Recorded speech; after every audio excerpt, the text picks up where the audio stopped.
Olá, alunos. Espero que vocês estejam todos bem. Vamos iniciar mais uma aula nossa aqui pelo Zoom, tá? Então, o assunto de hoje vai ser desenhando um protocolo de pesquisa, tá? O que a gente tem que observar quando desenha um protocolo de pesquisa? Bom, a primeira parte que você tem que raciocinar é a sua questão, né?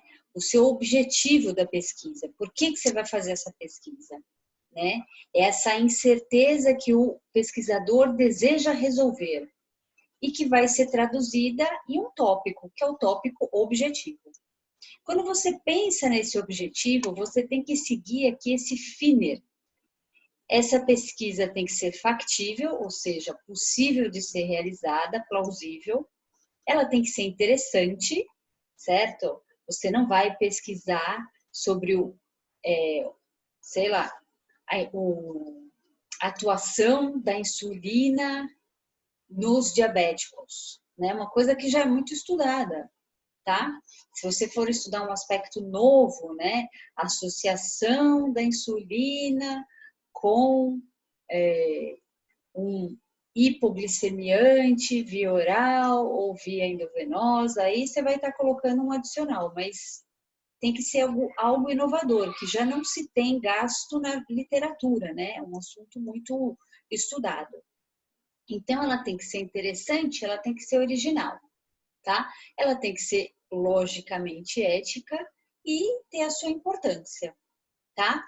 Quando você fala relevância, você tem que mostrar o quão diferente vai ser essa pesquisa, esse objetivo da sua pesquisa dentro do contexto, certo? E com isso você vai apresentar uma justificativa, é o racional, que eu coloquei ali como rational, certo?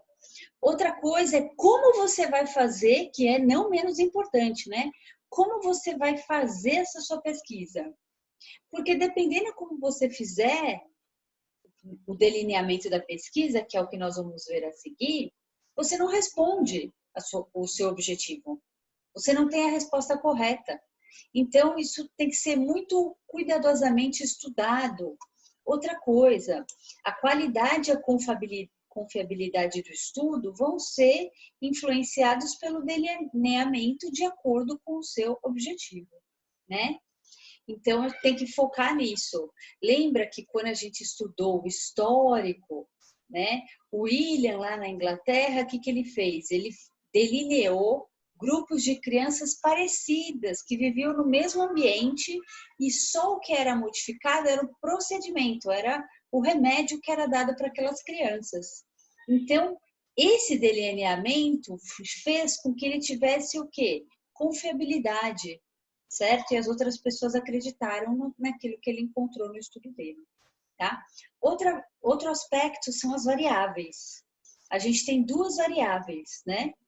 E essas variáveis podem ser uma a que precede, certo? Que é antecedente, que é denominada variável preditora, e a outra variável vai ser a variável de desfecho.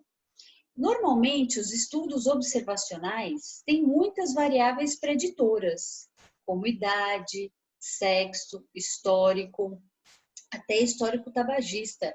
Você pode fazer um estudo observacional relacionando mulheres que fumavam e crianças e os bebezinhos que tiveram problemas diferentes ao nascer, certo? Em decorrência do fumo, porque a gente já sabe que o fumo ele tem uma influência. Ou mulheres que faziam uso de cocaína durante a gestação, como que essa criança nasceu, certo? Isso já é um estudo observacional, você não fez nenhuma intervenção, tá? E os desfechos podem ser os mais variáveis, né? A gente pode ter um infarto, um acidente vascular cerebral, ou eu posso ter como desfecho qualidade de vida, né? Então a gente pensa assim, entre jovens e idosos que ficaram 40 dias em prisão domiciliar, em quarentena, devido à pandemia do coronavírus, né? E eu vou estudar como eles se sentiram. Se sentiram tristes, felizes, qual foi a frequência desses momentos de tristeza, frequências de momentos de felicidade, impactando no final na qualidade de vida desses indivíduos jovens, contrapondo-se aos indivíduos idosos, tá? A gente tem, como eu já conversei com vocês, o sujeito da pesquisa, né? Que aqui no caso vão ser os jovens e os idosos. E além disso, a gente tem, só para a gente ressaltar que os desfechos mais estudados, né? Se você for ver na literatura, são letalidade, recidiva, sobrevida, né? Então você pode pensar após infecção grave pelo Covid, quantos idosos de 70 a 89 anos morreram, certo? Então, eu estou delineando quem é o sujeito de estudo, qual que é a questão da pesquisa. Eu quero ver o desfecho, letalidade, certo? E assim por diante, tá? E a gente também tem que pensar nos aspectos estatísticos, né? Primeiro deles é o cálculo do tamanho da amostra, em seguida a gente tem que pensar numa análise estatística para validar o seu trabalho, certo? Para dizer que o resultado que você teve realmente é um resultado fidedigno. Eu não posso dizer, existia um aumento da letalidade de idosos se eu não fiz uma pesquisa com um número suficientemente estatístico, né, de indivíduos. E eu não vou poder afirmar isso, tá? Então, aqui é o slide mais importante da nossa aula no momento, que é o delineamento da pesquisa. Os estudos, eles podem ser do tipo primários ou secundários. Quando eu falo de uma pesquisa primária, o nosso livro, Delineando a Pesquisa Clínica, o que ele fala? Que envolve, a pesquisa primária envolve a participação direta dos autores, certo? Então, o pesquisador que está ali na linha de frente fazendo esse estudo, certo? Dentre isso, a gente tem que o estudo observacional vai demonstrar um papel passivo na observação dos eventos que ocorrem com o sujeito. Então, eu não vou interferir, eu só vou observar, certo? Já o estudo experimental, ele vai aplicar uma intervenção e vai examinar esses efeitos sobre esses eventos de intervenção, tá? Além disso, o que a gente tem? Que os estudos observacionais, né, os estudos observacionais podem ser estudos de corte. Nesses estudos de corte, eu vou fazer o segmento do sujeito ao longo do tempo. Eu posso dizer que esse estudo de corte é um estudo longitudinal, ao longo do tempo. Mas eu posso usar desde seguir esse indivíduo do tempo presente a um tempo futuro, para ver, por exemplo, sobrevida, mediante o tratamento A e B contra o Covid, ou eu posso chegar e fazer um estudo retrospectivo, de um ponto no passado até outro ponto também no passado. Então, na década de 80, inseriu-se o anti-inflamatório XPTO, e aí qual que foi o efeito desse anti-inflamatório associado com, sei lá, um antipirético ou não associado com um outro antipirético, sei lá. Mas eu estou vendo isso o quê? No passado, ao longo do tempo, tá? Quando eu penso já no estudo transversal, esse estudo transversal vai ser uma observação numa única ocasião, num único momento, certo? Então eu posso, quando que eu vou utilizar esse estudo? Para tudo a gente tem o quê? É um foco, né? Uma indicação. Os estudos transversais eu vou utilizar, por exemplo, para ver a diferença entre os sexos, tá certo? Então eu pego, vamos pensar agora no evento da quarentena. Após 40 dias em casa, né, no domicílio, como se sentiram os homens e como se sentiram as mulheres, certo? Ou eu posso falar, não, qual é o cuidado de higienização de mulheres de 30 a 39 anos e homens de 30 a 39 anos, certo? Eu vou lá, faço um questionamento, não fico acompanhando, eles vão descrever aquilo que está sendo perguntado e acabou, certo? Posso até falar, não, qual que é o gasto mensal de mulheres com utensílios não domésticos e de homens com utensílios não domésticos, certo? Eu posso usar isso para descrever uma situação, tá certo? E o caso controle vai ser, então, um estudo em que a gente coloca grupos de sujeitos que são antagônicos, né? Então, grupo de sujeito com a pesquisa e grupo de sujeito com a doença, desculpa, e grupo de sujeitos sem a doença, e faz algum questionamento acerca desse tema, tá? Já os estudos experimentais, a gente vai ter, então, a aplicação de uma intervenção e vai observar esses eventos. E aí a gente tem dois tipos, que é o estudo não randomizado, aqui embaixo. Quando eu falo não randomizado, eu falo que o recrutamento dos sujeitos, eles são não aleatorizados, não é aleatório. Então vamos pegar, o aluno está com pressa de fazer o TCC dele, e aí ele chega e fala assim, não, vamos fazer o seguinte, eu vou fazer uma reunião familiar, certo? E lá na reunião familiar eu passo os meus questionários. Esse estudo, ele não é aleatorizado, ele tem um viés, e quando a gente tem um estudo que não é aleatorizado, eu posso produzir o quê? Distorções, amostras enviesadas, viciadas, e isso não é bom numa pesquisa, porque qual a garantia de qualidade da pesquisa, dependendo daquilo que você for perguntar. Já os estudos randomizados são estudos que são aleatorizados, né? Então, se você coloca um questionário lá associado com uma página do Facebook, você não está escolhendo quem que vai responder o seu questionário, ele é aleatorizado. Normalmente, quando a gente faz os estudos com os medicamentos, a gente tem estudos que são o quê? Cegos e não cegos. Não cego é quando eu tenho, por exemplo, o grupo placebo e o grupo de sujeitos que está tomando medicamento, e o placebo sabe que está tomando placebo, e o grupo dos sujeitos sabe que estão tomando os medicamentos. Esse é o estudo não cego. Agora a gente tem um estudo único, cego, em que quem é médico sabe qual o sujeito que faz parte do grupo placebo e qual o outro sujeito que não faz parte do grupo placebo. Quando a gente tem um estudo duplo cego, ninguém sabe de nada.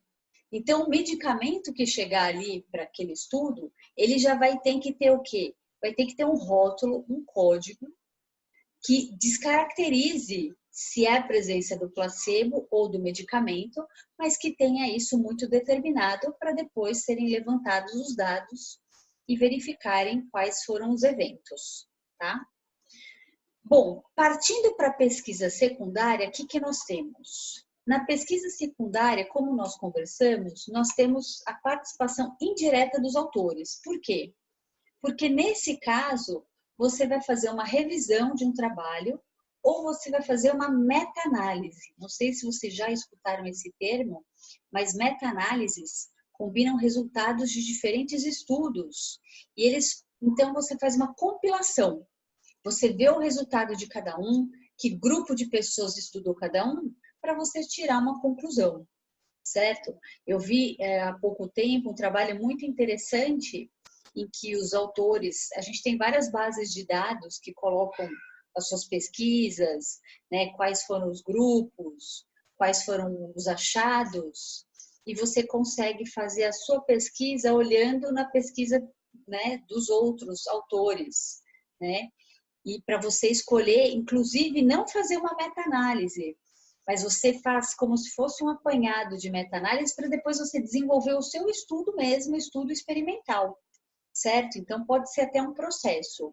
Mas aqui o nosso livro, o que ele discrimina? Ele não fala isso que eu falei para vocês agora. Ele fala que é uma forma de combinar diferentes estudos e você encontrar uma resposta e chegar numa conclusão sua. É isso que o nosso livro fala. Tá? Então, quando a gente vai desenhar um protocolo de pesquisa, bom, o que eu vou ter que fazer? Já vi a carcaça inicial, agora a gente vai começar a destrinchar isso, né? Então, nesse protocolo de pesquisa, eu tenho que ter um conjunto de documentos, tudo que é necessário, inclusive a existência de infraestrutura, para ser analisado pelo sistema CEP-CONEP, certo? Que é o sistema do Comitê de Ética em Pesquisa, que se reporta à CONEP. Dependendo do seu estudo, um comitê de ética local vai avaliá-lo, mas se for um estudo de medicamento ou um estudo de temáticas especiais, você vai precisar submetê-lo diretamente à CONEP, tá? Normalmente os nossos trabalhos de TCC, só o comitê local da Unip, ele já é o suficiente, né? Mas se eu for fazer um estudo de intervenção em genética, certamente genética já é uma temática especial, então a intervenção para o sujeito de pesquisa também vai abranger uma necessidade de envio ao CONEP, tá? Maravilha. Aí nós temos o quê? Requisitos para a submissão de um protocolo para o sistema CEP-CONEP. O pesquisador ele vai precisar se cadastrar na plataforma Brasil, que inclusive nós temos lá como submeter os trabalhos de pesquisa aqui da Unip. Existe uma página lá na nossa universidade e aí fala quais são os documentos, né, que o pesquisador precisa se cadastrar, o que ele precisa plotar na plataforma. Quando você tem um orientador de TCC, na verdade é esse orientador que vai colocar esses documentos na plataforma. Mas o projeto não é dele, é de vocês, dos alunos. Então, vocês têm que montar com auxílio do orientador, mas é ele que no final vai ser o responsável por esse projeto de pesquisa, tá? E aí, colocando esse projeto na plataforma Brasil, o que você tem que olhar? Se tem que ter a folha de rosto. Essa folha de rosto, ela vai falar o título do projeto, aí a gente vai ter a assinatura do pesquisador e vai ter que ter a assinatura de alguém que tem uma hierarquia maior do que a do pesquisador, certo? A gente vai ter também a declaração de compromisso do pesquisador responsável e dentro da nossa plataforma a gente vai ter que ter a carta de apresentação do projeto, né? Vamos ter o cronograma, o orçamento, vai ter que ter muito ressaltado, né, os benefícios resultantes do projeto de pesquisa, seja um retorno social, seja acesso a procedimentos, como quando a gente tem projetos envolvendo a área médica, ou produtos, ou medicamentos, certo? Então, vai ter uma série de documentos que vocês vão precisar. Além do que, se for necessário, né, se fosse só a pesquisa de protocolos, né, ou de prontuários, existe a possibilidade de você solicitar a não necessidade de assinatura do termo de consentimento livre esclarecido. Mas quando você vai fazer uma pesquisa sobre o indivíduo, então ele vai ter que assinar o termo de consentimento livre esclarecido, a instituição coparticipante, né, o participante do projeto de pesquisa vai precisar da anuência dessa pesquisa e assim por diante, tá? São muitos documentos, na verdade, a gente vai discutir mais para frente, tá? Então, quando você for montar esse projeto de pesquisa, o que ele vai ter? Ele vai ter que ter um tema, certo? E eu vou ter que colocar o título relacionado com esse tema.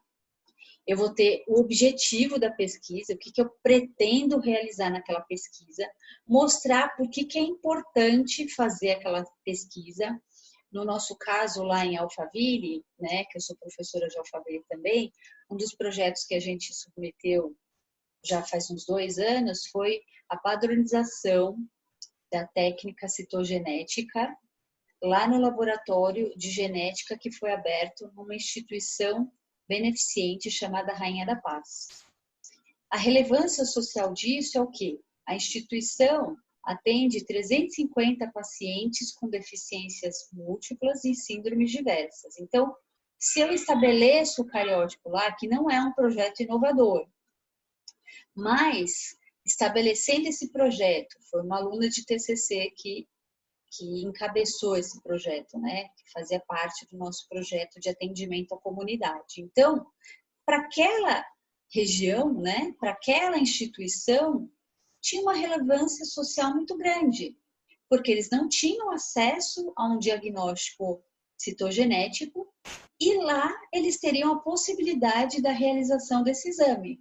Então, a relevância era muito importante e isso precisa ser ressaltado, tá?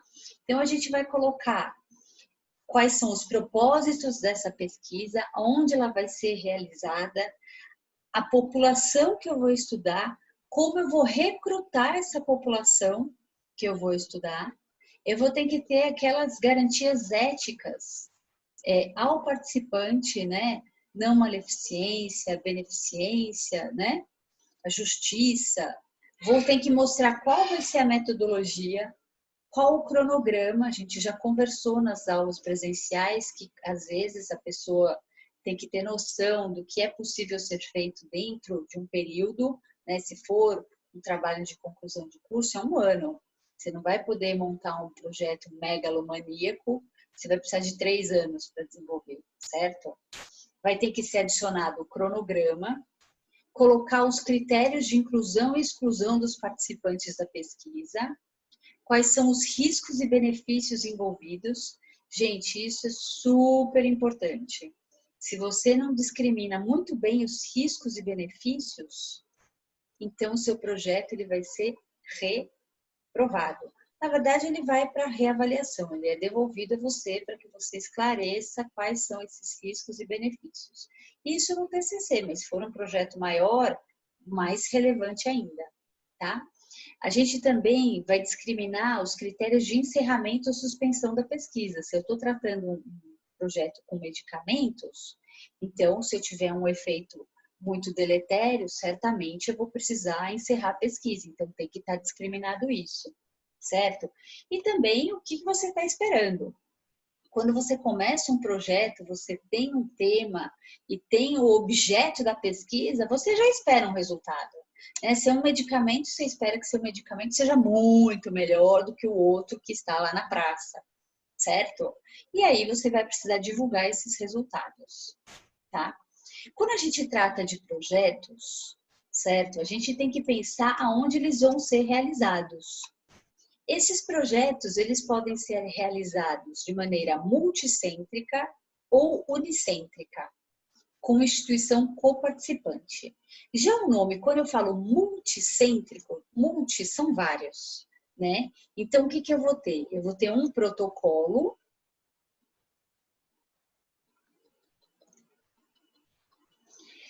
com vários centros de pesquisa. Gente, acabei de notar uma coisa chata, né?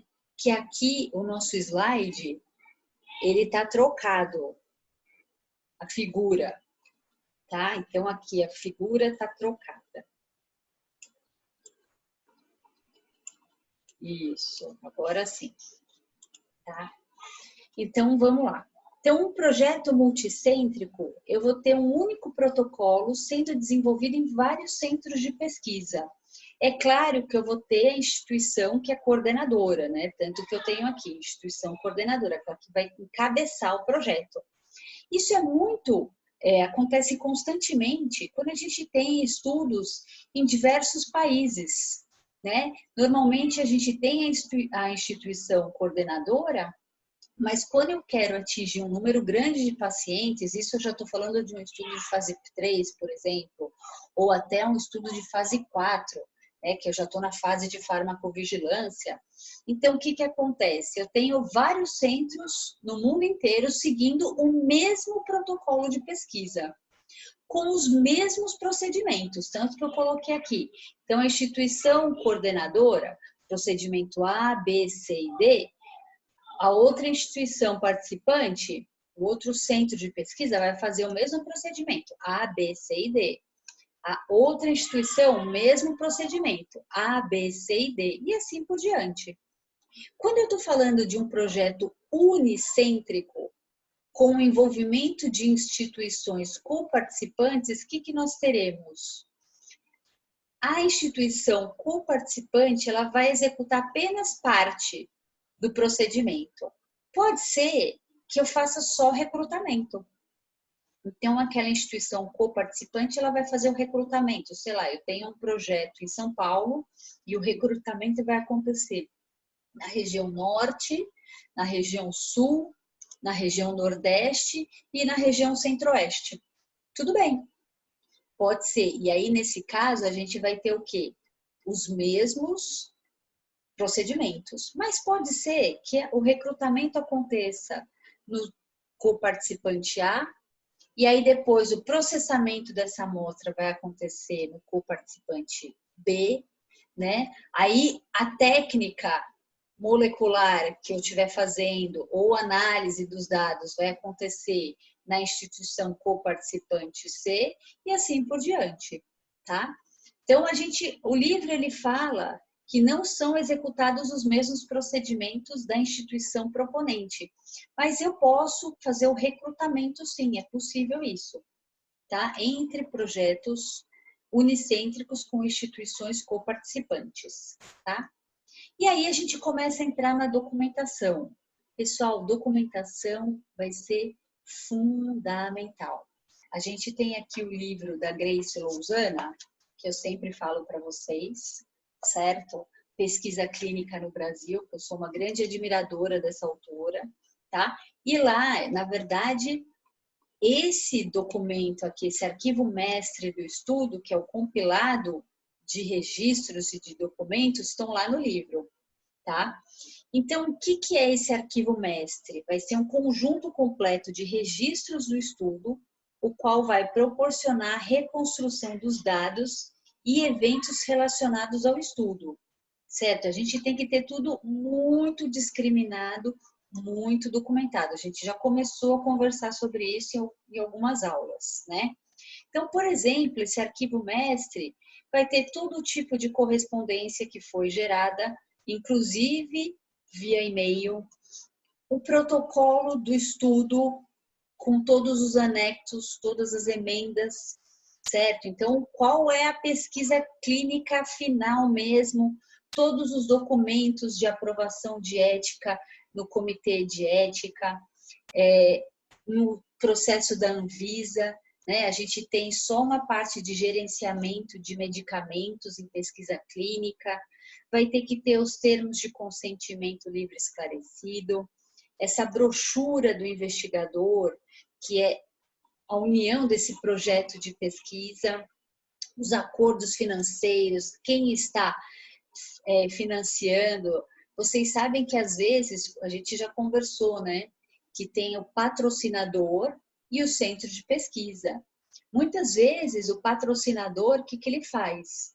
Ele envia uma ficha para vários centros de pesquisa, para eles preencherem, para ver qual centro de pesquisa vai ter maior aderência ao perfil de pesquisa que ele precisa. O que pesquisador desse centro de pesquisa vai ter maior aderência, mais competência. Isso tem que estar arquivado também. Como é que você escolheu o centro? Né? A gente vai ter que estar lá. Quem é o responsável? Né? A gente já conversou que ele tem que ter o quê? Tem que ter aderência, tem que ter o comprovante de que ele entende do assunto, certo? A equipe, qual é a equipe multidisciplinar, certo? Então, todo o papel regulatório das agências regulatórias, certo? E todos os materiais, tudo. Remessa, quantas remessas vão chegar de medicamento, quantas aplicações estão previstas, tudo tem que estar descrito no projeto e tudo tem que estar ali, não, está armazenado agora, 37 graus, 5 lotes vão ficar constantemente arquivados e assim por diante, tá? Então, essa documentação, ela é muito importante mesmo, tá? E aí a gente começa com os documentos-fonte. O documento-fonte, eu vou até ler a definição aqui. São todos os documentos, dados e registros originais que foram gerados por um atendimento a um sujeito de pesquisa durante um estudo clínico. É a partir do documento-fonte que se obtém um dado original no estudo clínico. Gente, documento-fonte é importante para falar que o sujeito é real, certo? Que ele tinha doença que está sendo estudada, Nossa, mas será que precisa disso? Certamente precisa. Se não precisasse, nós não teríamos esse parâmetro importante dentro desses arquivos mestre, certo? Então, a partir desses documentos-fonte, a partir da ficha do sujeito de pesquisa, você pode ir traçando o quê? Passo 1, passo 2, o passo 3 que foi realizado. Inclusive, eu vou poder ver se esse sujeito ele estava dentro dos critérios de inclusão e de exclusão, certo? Vou saber todos os tratamentos que foram realizados, se ele teve algum procedimento que está descaracterizado, para eu ver se ele vai virar um outlier, vou removê-lo da pesquisa, né? Pelo menos o dado dele, né? Vou documentar eventos adversos, qual foi a evolução, a resposta, tudo como se fosse um diário. Fundamental os documentos fonte, tá?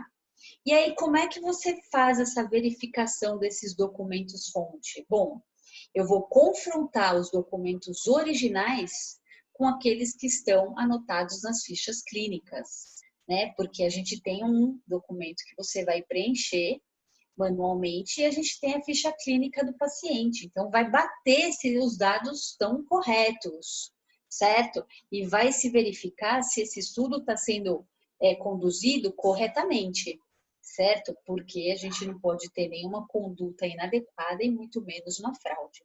Então, aqui só para a gente ter um exemplo de problemas comuns na verificação dos documentos-fonte. Data de nascimento do sujeito confundida com a data atual. Gente, não pode acontecer isso. Não pode. Sabe que até a gente já teve esse problema lá, né, nesse projeto comunitário que a gente desenvolve na Rainha da Paz. Essas datas, às vezes o pessoal que está anotando, eles não atentam nem para a data do nascimento, a data de nascimento, e às vezes não colocam nem a data do dia do atendimento. Só que a gente faz esse projeto há anos. Eu não sei se Outubro Rosa é de 2019 ou de 2016, certo? Então a gente tem que ter tudo descrito corretamente, muito claro, certo? A caneta, tá? As avaliações clínicas ou dados laboratoriais não realizados ou não registrados. Ah, eu estou sem tempo, ele fez um exame de sangue, deu normal, mas não vou anotar que está normal. Nem no documento fonte, nem na ficha clínica. Não pode, tem que anotar, certo? Outra coisa, a medicação do estudo não está sendo dispensada corretamente e designada de acordo com a randomização. Tem que seguir esses protocolos de randomização, não dá para não seguir, porque a gente vai ter resultados que podem ser resultados enviesados, tá? E a gente não pode deixar nenhum campo em branco. Se ele está ali, se aquele item foi colocado ali para ser preenchido, é porque ele é importante, não é para ser deixado em branco, porque está com pressa ou o paciente está com pressa. Tudo tem que ser anotado, inclusive o paciente estava com pressa por causa disso, daquilo, daquele outro. Tudo tem que ser discriminado, tá? Bom, a ficha clínica.